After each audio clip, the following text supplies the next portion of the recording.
आज हम बात करने वाले हैं गैर व्यापारिक संस्थाओं द्वारा हिसाब किताब रखने की आवश्यकता या उद्देश्य क्या हैं और किन उद्देश्य को लेकर जो गैर व्यापारिक संस्थाएं हैं वो हिसाब किताब रखती है।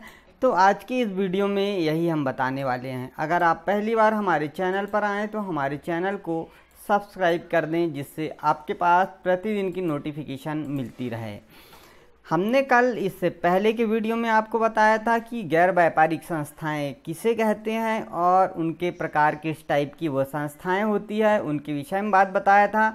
आज ये हिसाब किताब जो रखने की आवश्यकता क्यों होती या इसके हिसाब किताब रखने के उद्देश्य क्या होते हैं, क्योंकि आप जानते हैं कि व्यापारिक संस्था जो होती है वो लाभ कमाने के उद्देश्य से कार्य करती है, इसलिए उसे हिसाब किताब रखने की आवश्यकता। लेकिन आपके मन में विचार आता होगा कि गैर व्यापारिक संस्थाएं जो है इनको हिसाब रखने की आवश्यकता क्यों होती है या हिसाब रखने का इनका क्या उद्देश्य होता है। यह प्रश्न आपके मन में उठना स्वाभाविक है।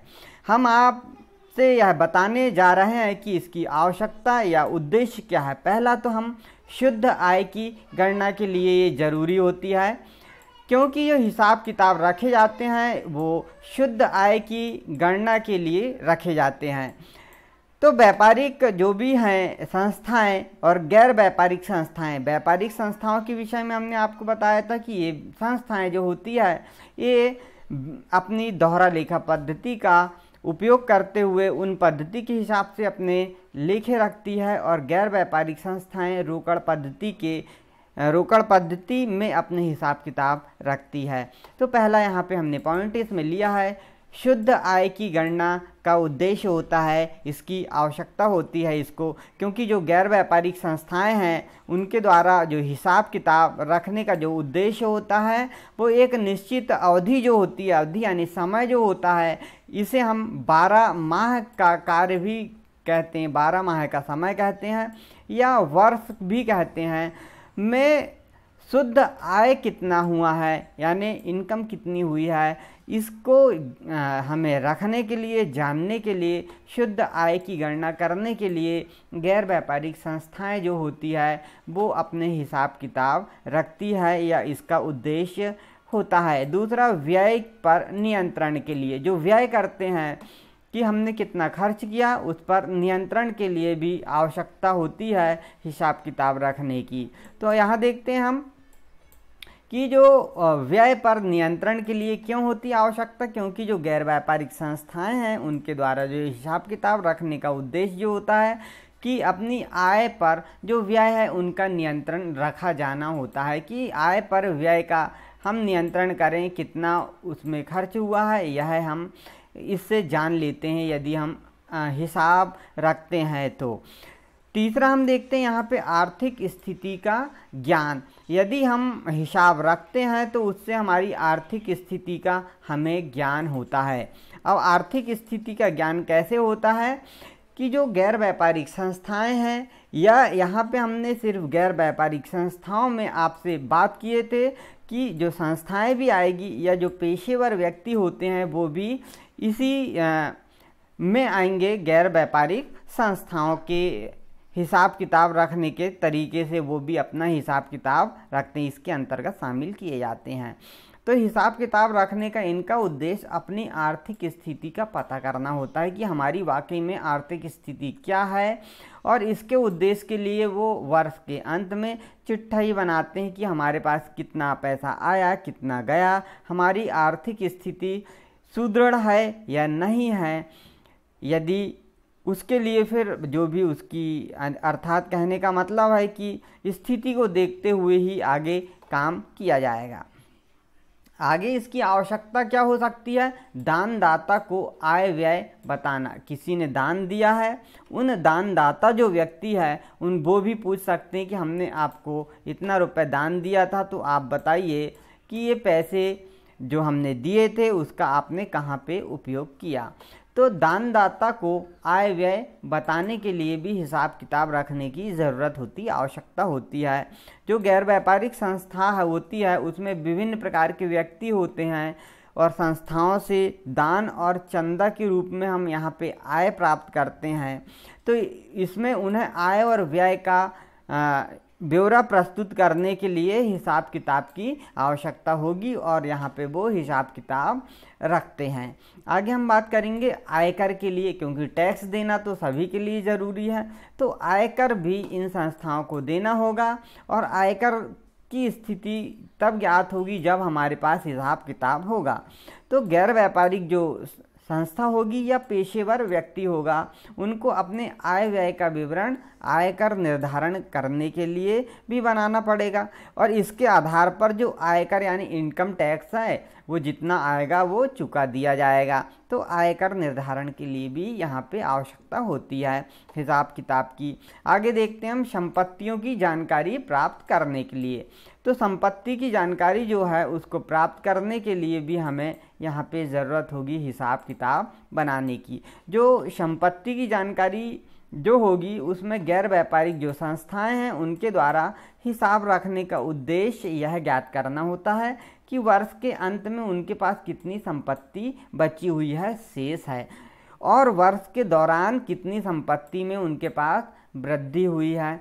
इस बात का पता वो लगा लेते हैं हिसाब किताब की पुस्तकों से संपत्ति की जानकारी इकट्ठी कर सकते हैं। अगला है प्रगति का मूल्यांकन। इसके कारण भी उन्हें आवश्यकता होती है प्रगति के मूल्यांकन के लिए। जो गैर व्यापारिक संस्थाएं होती है उनके द्वारा हिसाब रखने का जो उद्देश्य होगा, आवश्यकता होगी, उससे संस्था की प्रगति का मूल्यांकन करना भी होता है, जिससे उन्हें पता चले कि जो संस्थान चल रहा है वो किस स्थिति में है, उसकी प्रगति कितनी हुई है और जिस उद्देश्य के लिए संस्था हमारी स्थापित की गई है वह उद्देश्य पूरा हो रहा है या नहीं हो रहा है, यहाँ से वह जानकारी मिल जाती है। तो ये हमने देखे कि जो संस्था है हमारी गैर व्यापारिक संस्था है, इसकी आवश्यकता या उद्देश्य है, क्यों ये बुक्स रखते हैं, पुस्तक क्यों रखी जाती है। आगे हम देखते हैं कि जो गैर व्यापारिक संस्थान है वो संस्थान जो गैर व्यापारिक संस्थान है उनमें विशेषताएं क्या होती है, उनकी क्या विशेषता है, अर्थात ना लाभ कमाने वाली संस्थाओं की विशेषता। और लगभग एक क्वेश्चन विशेषता से अक्सर करके देखा गया है कि परीक्षाओं में पूछा जाता है। ना लाभ कमाने वाली अर्थात गैर व्यापारिक संस्था की मुख्य विशेषता हम देखते हैं और सबसे पहली हमारी विशेषता जो है वह हो जाएगी हमारी यहाँ पे इन संस्थाओं की स्थापना समाज कल्याण के लिए की जाती है। समाज कल्याण के लिए ही हम गैर व्यापारिक संस्था की स्थापना करते हैं, जैसा कि इससे पिछले वीडियो में हमने आपको डिटेल में समझाया था। दूसरा पॉइंट इसमें है कि ये संस्थाएं जो होती है धर्मार्थ ट्रस्ट या समिति के द्वारा स्थापित कर ली जाती है। ये संस्थाओं को हम जो धर्मार्थ यानी धार्मिक काम के लिए या ट्रस्ट बना देते हैं या समिति के लिए इनको हम बनाते हैं।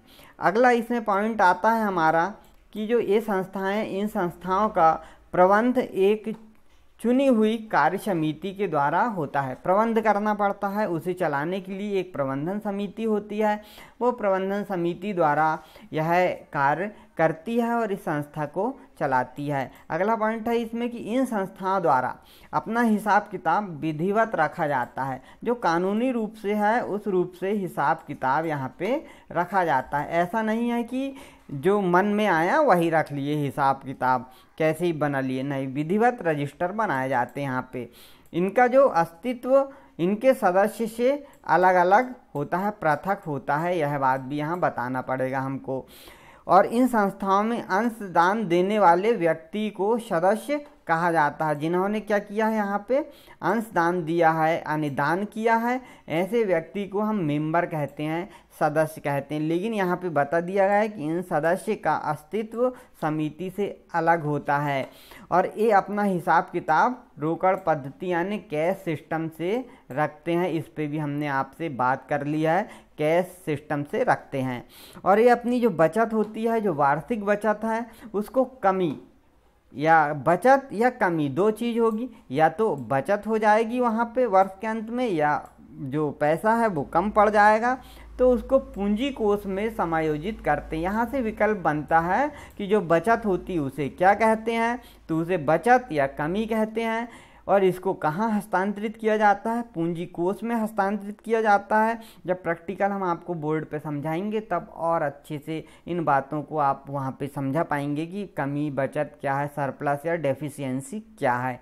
अगला यहाँ पे लेते हैं हम पॉइंट कि इन संस्थाओं के द्वारा ख्याति का मूल्यांकन इनके द्वारा किए गए कार्यों से होता है। जो ये कार्य करते हैं इन कार्यों से इनका मूल्यांकन किया जाता है। अगला देखते हैं इन संस्थाओं द्वारा प्राप्ति भुगतान खाता पहला, दूसरा आय व्यय खाता और चिट्ठा तैयार किया जाता। अर्थात इन संस्थाओं के द्वारा 3 खाते बनाए जाते हैं। खाते बनाने का जो सिस्टम है या प्रणाली है वो सेम होती है, लेकिन यहाँ पे देखिए जो गैर व्यापारिक संस्थाएं जो होती है वो ये 3 खाते तैयार करती, प्राप्ति भुगतान खाता, आय व्यय खाता और चिट्ठा, ये 3 चीज़ यहाँ पे तैयार करती है। ठीक है, और लेकिन आपको एक बात हम बता देते हैं यहाँ पे कि ये 3 जो खाते बनाए जाते हैं ये कौन? गैर व्यापारिक संस्थाएं ही बनाती है, जबकि में जो व्यापारिक संस्थाएं होती है उनके लिए व्यापार खाता बनाया जाता है, लाभ हानि खाता बनाया जाता है और चिट्ठा बनाया जाता है। उससे पहले भी काम किया जाता है, जनरल में लिखा जाता है, खाता वही में लिखा जाता है, फिर तलपट बनाया जाता है, तब जाके व्यापार खाता, लाभ हानि खाता और चिट्ठा बनाया जाता है। तो यहाँ पे जो लेन देन होते हैं वो सारे नगद होते हैं, इसलिए यहाँ पे प्राप्ति भुगतान खाता जो है यही रोकड़ खाते का काम भी कर देता है। आगे हम बात करते हैं कि ना लाभ कमाने वाली और व्यापारिक संस्था में क्या अंतर होता है। बहुत महत्वपूर्ण बात, और यह हमको पढ़ना बहुत ज़रूरी है कि ना लाभ कमाने वाली संस्था और जो व्यापारिक संस्था होती है इन दोनों संस्थाओं में अंतर क्या है। तो ना लाभ कमाने वाली और व्यापारिक संस्थाओं में अंतर जो होगा उसके हम अंतर का आधार का जो बिंदु होता है उसकी बात कर लेते हैं। इसका मुख्य उद्देश्य जो होगा समाज सेवा करना हो जाएगा, जबकि जो व्यापारिक संस्था आप बताइए क्या उनका उद्देश्य समाज सेवा होगा? नहीं, उनका उद्देश्य सिर्फ लाभ कमाना होता है। तो मुख्य उद्देश्य गैर व्यापारिक संस्था का होगा समाज सेवा और व्यापारिक संस्था का होगा लाभ कमाना। इसी प्रकार वित्तीय विवरण की हम बात करते हैं तो इसके जो वित्तीय विवरण होगा पहला प्राप्ति भुगतान खाता, दूसरा आय व्यय खाता और तीसरा चिट्ठा होगा।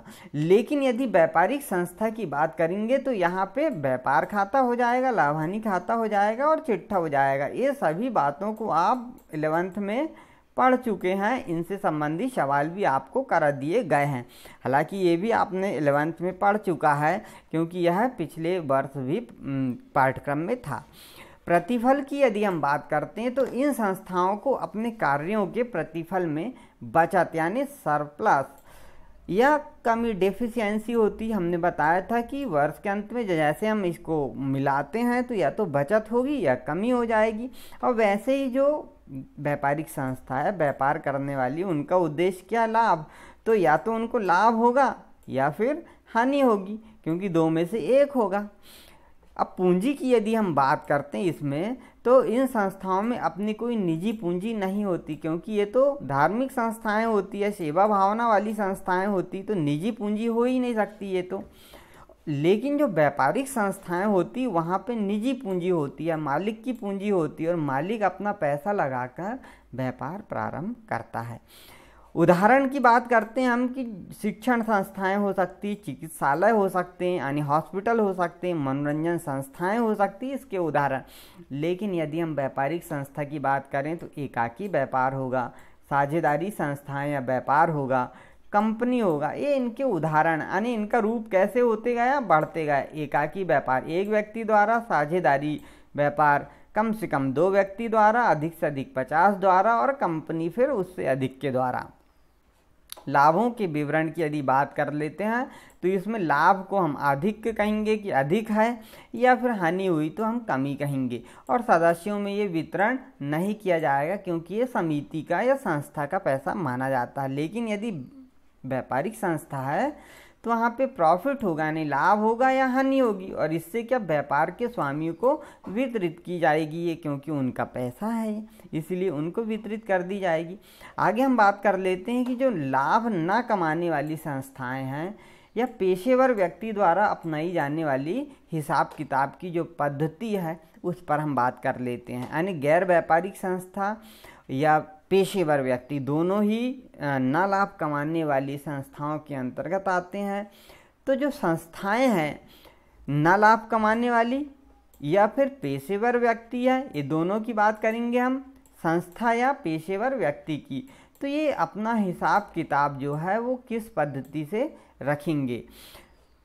तो हम यहाँ साफ बता देते हैं कि रोकड़ पद्धति का हिसाब, जो रोकड़ पद्धति है वो तो संस्थाओं को रखना होगा, क्योंकि गैर व्यापारिक जो संस्थाएं पेशेवर व्यक्ति के लेन देन उधारी की तरह विस्तृत नहीं होते। जैसे जो एक व्यापारी होते हैं और व्यापारी क्या काम करते हैं, व्यापार में उधारी करते हैं, अक्सर करके आपने देखा होगा उधारी देते हैं। तो वैसे हमारे यहाँ पे पेशेवर व्यक्ति के पास भी उधारी का काम नहीं होता। डॉक्टर के पास कोई भी व्यक्ति गया वहाँ पे तो वो कभी उधार नहीं करता है, करते भी हैं तो 1% व्यक्ति, लेकिन व्यापारी के पास लगभग 80% लोग उधारी की बात करते हैं, उधार लेन देन करते हैं। तो यहाँ रोकड़ पद्धति जो है तो गैर व्यापारिक संस्थाएं या पेशेवर व्यक्ति के द्वारा ली जाती है और लेन देन व्यापारी की तरह विस्तृत नहीं होते हैं, इनके लिमिटेड होते हैं। अधिकांश व्यवहार जो होते हैं वो सीधे नगद होते हैं।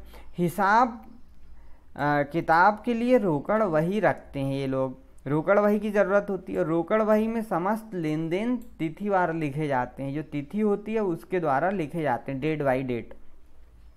जो उधार लेन देन के लिए अलग अलग जैसे स्मरण पुस्तक यानी मेमोरेंडम बुक रखते हैं। जब उधार के रुपए प्राप्त हो जाते हैं या चुकाए जाते हैं तो उन्हें रोकड़ वही में लिख देते हैं। वहाँ पे जनरल की बात होती है, यहाँ पे हम स्मरण पुस्तक में लिख देते हैं और उससे सीधे उठा के रोकड़ वही में लिख देते हैं।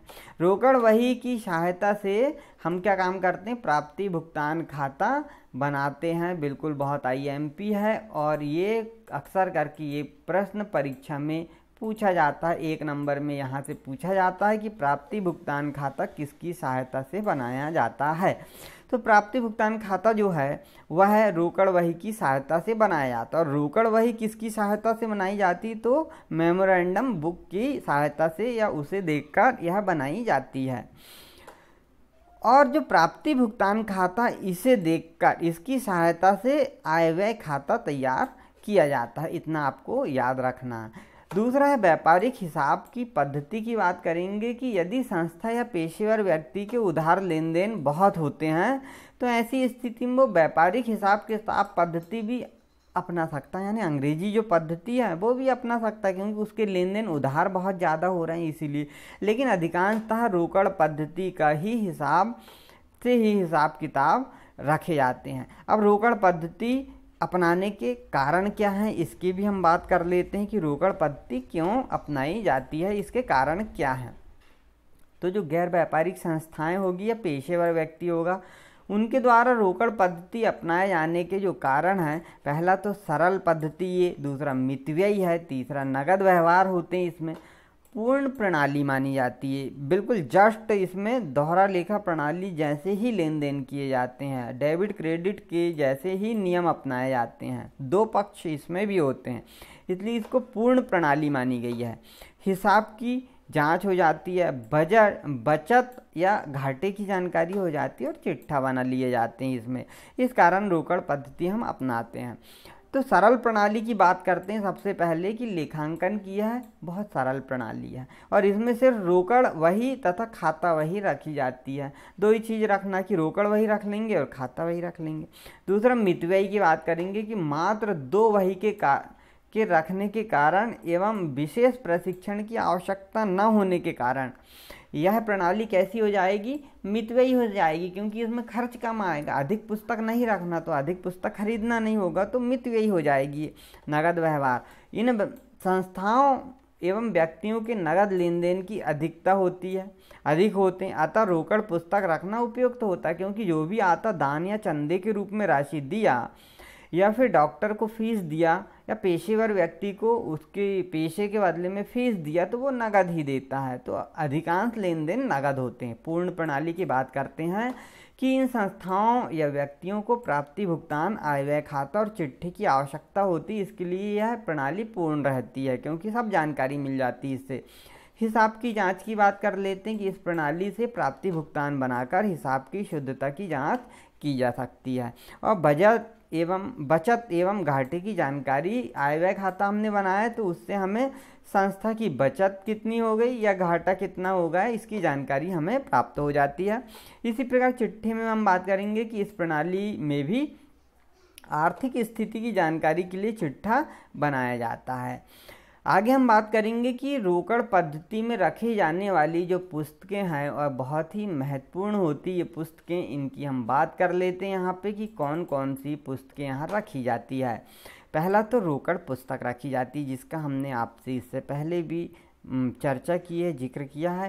रोकड़ पुस्तक नगद प्राप्ति एवं भुगतान खाते का लेखा किया जाता है। इसमें नगद जो होता है उस नगद प्राप्ति का और नगद भुगतान का ही लेखा किया जाता है। रोकड़ पुस्तक में नगद पैसा आया तो लिखेंगे या नगद पैसा गया तो उसको लिखेंगे। दूसरा, खाता वही की बात करते हैं कि व्यवहारों की वर्गीकृत एवं व्यक्तिगत जानकारी के लिए खाता वही रखी जाती है। वर्गीकृत करना पड़ता व्यवहारों को, और व्यक्तिगत की किसने दिया दान चंदा वो जानकारी के लिए हम खाता वही रखते हैं। इसमें स्टॉक रजिस्टर, इस रजिस्टर में संस्था की समस्त क्रय एवं विक्रय की गई संपत्तियों का विवरण रखा जाता है।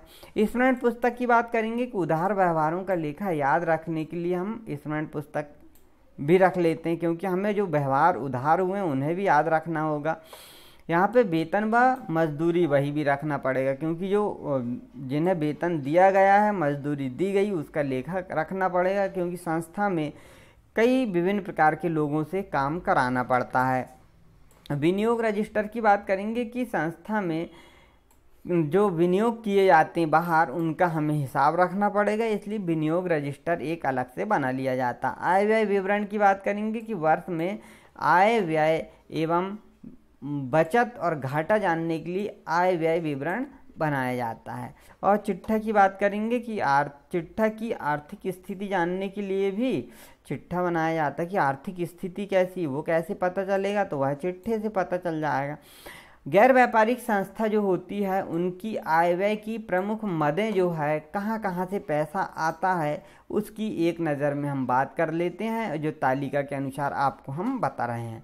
आय की मदें और यह व्यय की मदें। आय की कैसे आय होती है, प्रवेश शुल्क मिलेगी तो आय हो जाएगी, कोई व्यक्ति ने चंदा दिया हमको तो आय हो जाएगी, संस्था को दान मिला तो आय हो जाएगी, सहायता या अनुदान संस्था को सब्सिडी मिलती है तो हमें आय हो जाएगी, सदस्यता शुल्क जो लंबे समय तक हमको सपोर्ट करने के लिए सदस्य बन जाते हैं, वो सदस्यता शुल्क जमा करते हैं, मेंबरशिप फीस जमा करते हैं, इससे हमें आय प्राप्त हो जाती है। विनियोगों आदि से प्राप्त आय हो जाती है। और सेवा शुल्क, सेवा के रूप में शुल्क ली जाती है, उससे हमें आय हो जाती है। और अन्य कोई प्रकार की और भी आय जो हो रही है वो भी सब आय आएगी इसमें। इसी प्रकार इनमें खर्च कैसे किया जाता है, तो वेतन और मजदूरी के रूप में खर्च करेंगे, बिजली व्यय जमा करेंगे तो खर्च हो जाएगा, यहाँ से किराया देंगे, हो सकता है कमरा किराया देना पड़े, बिजली किराया देना पड़े, किसी भी प्रकार का रेंट यदि दिया जाता है तो वो खर्च हो जाएगा, व्यय हो जाएगा। खेल कूद के लिए जो व्यय करेंगे वो व्यय हो जाएगा, गेम्स एक्सपेंसेस हो जाएगा, कईयों खेल कूद की सामग्री लेना पड़ता है, स्टेशनरी व छपाई के व्यय हो जाएंगे, डाक व तार टेलीफोन व्यय हो जाएगा, मरम्मत कराना पड़ता है संस्था में तो वो मरम्मत व्यय हो जाएगा, और भी कई टाइप के जो व्यय हैं वो सब व्यय इसमें आ जाएंगे। इस प्रकार गैर व्यापारिक संस्थाओं में आय और व्यय की मदें जो होती है उनकी हमने बात की है। रोकड़ पद्धति के अनुसार वार्षिक विवरण बनाना, किस प्रकार से वार्षिक विवरण बनाया जाता है इसकी बात कर लेते हैं हम। तो गैर व्यापारिक संस्थाओं के वित्तीय विवरण की हम यहाँ बात करेंगे कि पहला प्राप्ति भुगतान खाता, दूसरा आय व्यय खाता और तीसरा आर्थिक चिट्ठा। ये तीन ही लेखे यहाँ रखने की बहुत महती आवश्यकता होती है, और जो तीन रखे जाते हैं उसमें हम पहले देखते हैं प्राप्ति भुगतान खाता क्या होता है। प्राप्ति भुगतान खाता का अर्थ और परिभाषा भी देखेंगे हम कि रोकड़ वही की सहायता से, हमने पहले भी आपको बताया था जो रोकड़ वही होती है, इस रोकड़ वही की जो सहायता से हम हम क्या काम करते हैं, एक और वही तैयार कर लेते हैं रोकड़ वही की सहायता से, और उस रोकड़ वही के द्वारा हम क्या काम करते हैं, एक निश्चित अवधि के लिए गैर व्यापारिक संस्था या पेशे वाले जो व्यक्ति होते हैं या कोई साधारण व्यक्ति की वित्तीय स्थिति और रोकड़ शेष का ज्ञान प्राप्त करने के लिए एक खाता बनाया जाता है। एक निश्चित अवधि के लिए गैर व्यापारिक संस्था हो सकती है, पेशेवर व्यक्ति हो सकते हैं, साधारण कोई व्यक्ति हो सकता है, और उसकी वित्तीय स्थिति क्या है, रोकड़ कितनी है, इसकी जानकारी के लिए एक खाता बनाया जाता है जिसमें क्या होता है, डेबिट पक्ष होता है, नाम होता है, और सभी प्राप्तियों और जमा क्रेडिट पक्ष में सभी भुगतानों को उचित शीर्षक के अंतर्गत लिखा जाता है। अर्थात डेबिट पक्ष में हम प्राप्ति को लिख देते हैं और क्रेडिट पक्ष में भुगतानों को लिख दिया जाता है, और इस प्रकार के खाते को हम प्राप्ति भुगतान खाता या आगम शोधन खाता, रिसीव्ड एंड पेमेंट अकाउंट कहते हैं। यह हिसाब किताब रखने की कोई प्रणाली नहीं है, इसको हम हिसाब किताब रखने की कोई प्रणाली नहीं कहते, अपितु इसे रोकड़ पुस्तक का सारांश मात्र कहना चाहिए। हम इसे रोकड़ पुस्तक का सिर्फ सारांश मात्र कहते हैं, क्योंकि प्राप्ति भुगतान खाता जो है यह रोकड़ पुस्तक की सहायता से ही तैयार किया जाता है, इसलिए रोकड़ पुस्तक का एक क्या है, सारांश है। इस खाते में यह पता नहीं चलता कि व्यापारिक अवधि में कितना लाभ अथवा हानि हुई है।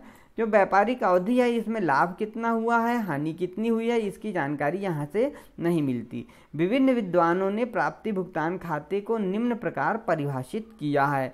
जो परिभाषा कुछ विद्वानों ने दी है उनकी बात करेंगे। कार्टर ने क्या कहा है कि प्राप्ति भुगतान रोकड़ पुस्तक की ही भांति रोकड़ी व्यवहारों का संक्षिप्त विवरण है, जो विभिन्न शीर्षक में वर्गीकृत किया जाता है, जिसमें प्रारंभिक या अंतिम रोकड़ से शामिल रहता है।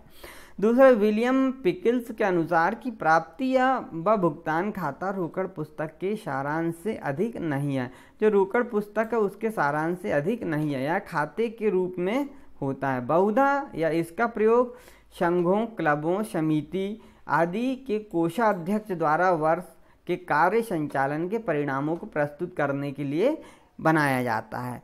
तो इस प्रकार की इन्होंने परिभाषा दी है। इसके आगे के वीडियो में हम बात करेंगे कि प्राप्ति एवं भुगतान खाते की विशेषताएं क्या होती है। आज के लिए इतना ही, मिलते नेक्स्ट वीडियो में, तब तक के लिए नमस्कार।